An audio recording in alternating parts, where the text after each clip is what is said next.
Hello and welcome to a series of videos for March. This month we're going to produce 3 videos. One will be an AML CFT update from Ray White, the second an AML CFT update from TIC, and the third a March compliance video which will be presented to you by Trina Drinnan. I'm Graeme Fraser, Head of Agency Operations, and I'll look at some key and important comments around AML CFT. The first is the importance around reading the real estate guidance. There have been 2 versions issued, one in October, the second in December. The good news is that you don't have to read the October version if you hadn't already. You have, however, been instructed by the Real Estate Authority to read the December version. All licensees must read and understand the guidance, a simple, clear instruction to us all.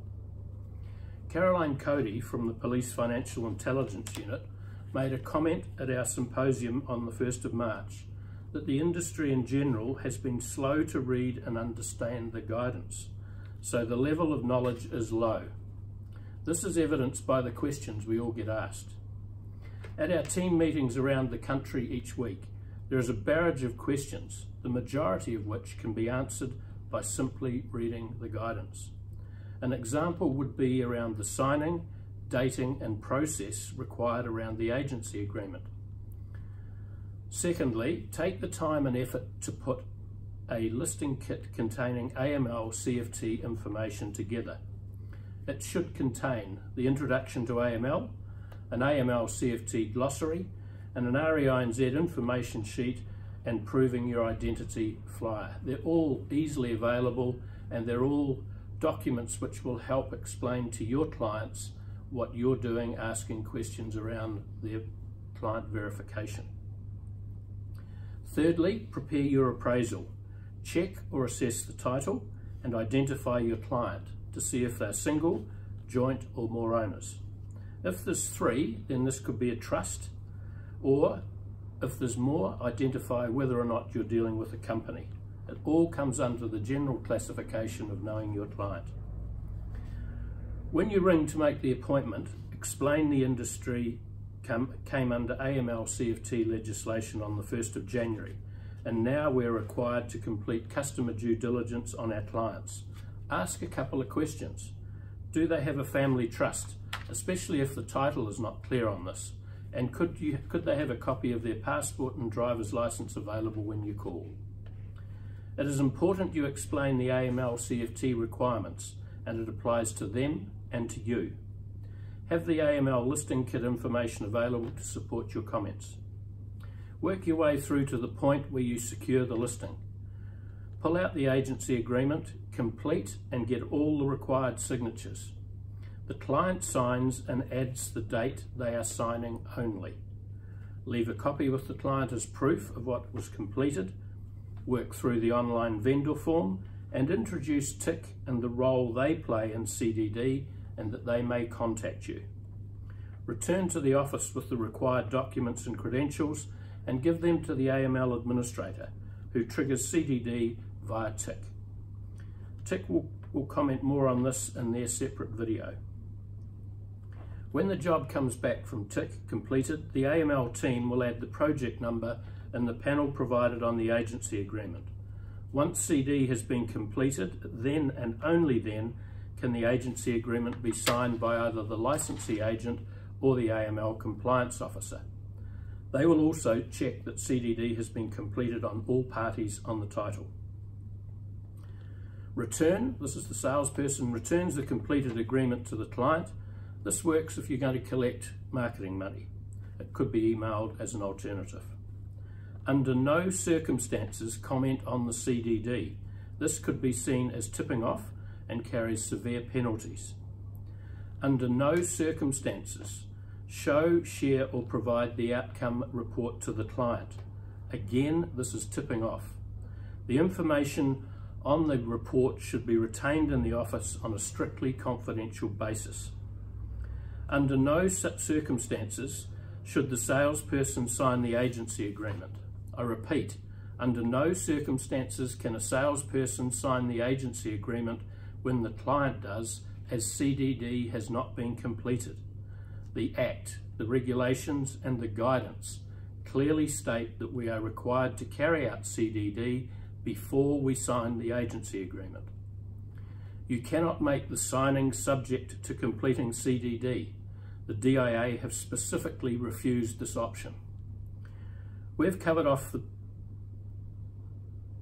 the process we use by the DIA. That is, the client signs and dates, we carry out CDD, then the agency signs and dates, and we return the agency agreement. It has rightly been pointed out there are timeframes around the signing process, and the DIA recognise this and will correct through the guidance. Don't worry about our competitors and what they're doing or not doing. There is a widespread lack of compliance across the industry. It's their problem, not ours. And if you read the guidance, you'll realise how serious it is for us to comply and the exposure and significant risk they face by non-compliance. There are some grey areas, and the DIA will no doubt deal with these and a likely issue of further guidance.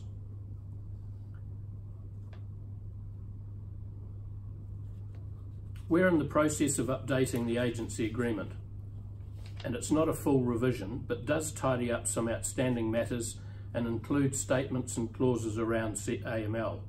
This will be available on Campaign Track for editing once the final proof has been signed off. This will be completed by Friday the 15th of March. Also, when extending a listing signed pre-1st of January, where CDD was not carried out at the time, the agency can be extended as long as the extension is signed while the agreement is current, and along with the review of the appraisal and market comparables, you complete CDD. The REINZ have been advertising training at a cost of $30 for a rapid fire session, $69 for salespeople, and $172.50 for compliance team members. These sessions may provide information around the REINZ AML solution, which bears little comparison to the Ray White solution and may be confusing. We will be providing further training by video, and TIC field service officers will be in contact to arrange team training. They've already started doing this. The field service officers have been allocated to participating officers throughout New Zealand. For those that believe AML CFT is not widespread in the real estate industry, I would point out the Ministry of Justice, the Department of Internal Affairs, and the New Zealand Police Financial Intelligence Unit disagree with you. And now we have our own proof. To date, we have submitted over 30 suspicious activity reports, and we already have proof of the value of the DBG, which is a designated business group. We had a scenario where we had the same client, 4 properties for sale. He uses 4 different Ray White officers and 4 different salespeople. TIC establishes problem as CDD identifies this as happening. A SAR is submitted ×4. The New Zealand Police Financial Intelligence Unit call back within the hour and thank us for providing the information, as they are a significant person of interest. Also, please be careful around the request for a copy of the trust deed. Workshops for solicitors are suggesting the real estate agency should not be supplied a copy. If they are, then it should be the front page only, at the instruction of the client and by signed authority. Obviously, this starts the clock ticking and a fee from the lawyer. Best to let TIC follow this up for you if a copy is not readily available. I made a quick comment before about questions. There is no harm in asking questions if you don't know the answers. We expect and appreciate them.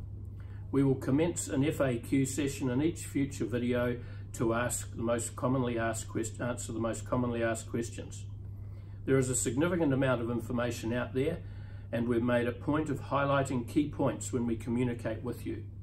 There are live links to the various documents and yes, the guidance in the email accompanying this video. This is Graeme Fraser, Head of Agency Operations, signing off.